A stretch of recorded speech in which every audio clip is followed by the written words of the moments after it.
Foda. Primeira competição que eu fui foi em São Bernardo. Foi na quadra da Ford. E ali eu vi um cara, que ele tava competindo, dois, me chamou muito a atenção. Um era o Valdeci, que era um cara que ele era de Itu, supineiro, que naquela época ele tinha 90 quilos. Ele fazia supino com 240 quilos, cara. Sem nada, com camiseta normal. Aquilo me chamou muita atenção. E um fisiculturista que estava competindo no powerlifting, mas tinha ido para fazer uma demonstração de fisiculturismo. E aí eu olhei aquele físico e falei, cara, eu sou muito mais parecido com esse cara do que com os powerlifters. Eu adorava levantar peso.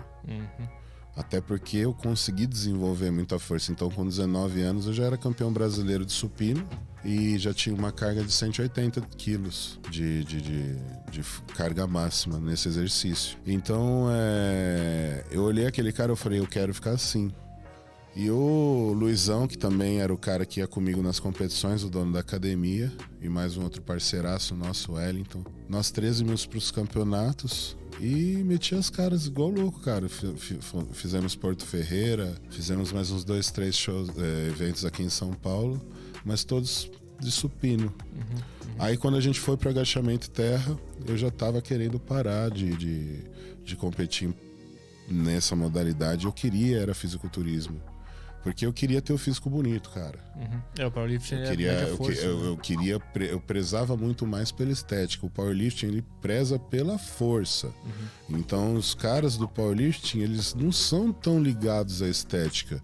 Tem powerlifters que tem extrema estética, mas a maioria deles não tá nem aí, cara. O que importa é o quanto de peso que levanta. E eu não, eu era apegado à estética, eu queria ter um físico bonito. Então eu quis mudar de academia, cara. Com 5 anos de treino, eu mudei de academia. Eu fui pra Nautilus. E na Nautilus, onde eu conheci o Henrique, que é o proprietário. Um abração, Henrique. Você é um cara que fez grande diferença na minha vida, pode ter certeza. Eu comecei a treinar voltado já pro desporto. Eu sabia que a Nautilus era um celeiro de atletas. A Nautilus era muito famosa, é até hoje, em Santo André. E o Henrique, ele era o incentivador do esporte. Então, todos os fisiculturistas que eram atletas federados não pagavam para treinar na academia. Então, o meu sonho, naquela época, que era uma época remota, onde a academia não tinha o mesmo valor que hoje. Hoje você paga menos para você treinar. Naquela época você pagava mais caro. Eu fui até ele, mesmo sem conhecer, falei do meu desejo de me tornar atleta. Ele falou, olha, você não é um atleta, mas você pode se tornar um. Hoje você não vai pagar, hoje eu não tenho como não cobrar de você porque você não é um atleta ainda. Mas a partir do momento que você fizer a primeira competição, você não vai mais pagar mensalidade. Então aquilo já foi uma puta injeção de motivação pra mim. E aí a partir dali eu comecei a treinar voltado pro fisiculturismo, mas não tinha treinador. Na época tinha um atleta que era o maior atleta do Brasil na modalidade, chamado Edson Prado, que depois foi um dos meus treinadores. Mas nessa época eu trabalhava com banho e tosa, eu era tosador, pet shop. Então você imagina eu desse tamanho, tosando cachorro, que beleza. Com chihuahua. Com chihuahua. E aí eu fui pro Edson, pedi uma avaliação para ele fez uma avaliação e passou o preço dele, que na época era um preço normal. Pro nível de conhecimento e status que era trabalhar com Edson Prado, tava barato. Mas o valor que ele cobrou correspondia a 70% do meu salário. Ou seja, eu não tinha condição de pagá-lo e comprar o que eu precisava para me preparar. Então eu percebi que eu não tinha condição nenhuma de me preparar voltado para o fisiculturismo, porque era um esporte que gastava demais. Levando isso em consideração e falando, cara, não, eu vou realizar meu sonho, é isso que eu quero, de qualquer jeito, isso vai acontecer. Eu comecei a juntar meu dinheiro para poder competir. Então, naquela época era o lançamento de Whey Protein, BCAA, todos esses suplementos que hoje são suplementos de base, naquela época era lançamento. Que ano era isso tudo? Esse ano era em 2000, meados de 2000. Tá. Eu comecei a guardar todo esse dinheiro que eu podia para poder juntar e competir. Com 6 meses guardando dinheiro, já tinha o dinheiro para iniciar a preparação. Pra pagar o cara?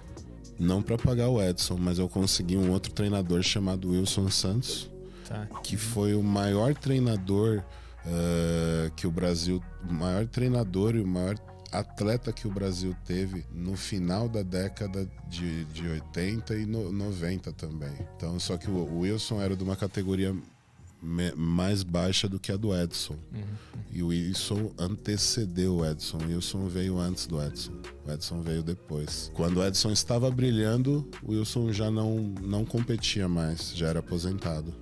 Então eu tive a oportunidade de trabalhar com o Wilson, ele foi meu primeiro treinador. E em 2001 eu consegui realizar minha primeira competição, fazendo um trabalho de apenas um mês voltado para a competição. E como é que foi? Foi engraçado, porque como eu vinha do powerlifting, no powerlifting o que nós prezamos é vencer a gravidade, né? Então levantar grandes cargas é o desafio da modalidade. Então eu sempre tive a premissa de quanto mais peso eu conseguisse levantar, mais forte e maior eu seria. E quando eu tive a oportunidade de conhecer o Wilson e treinar com ele, eu vi que eu não sabia nada de musculação. Ele me colocou em umas posições que eu nunca havia ficado e eu não tinha força para fazer os exercícios que ele queria. Então as cargas, por exemplo, uma elevação lateral para deltoide, que eu faria com 20 quilos, comumente na academia, eu consegui fazer com 3, usando as técnicas que ele pediu para usar.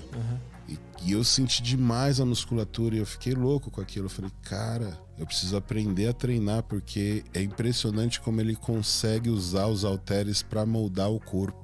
Cada movimento que ele faz, ele molda o corpo de uma forma. Eu preciso aprender a fazer isso.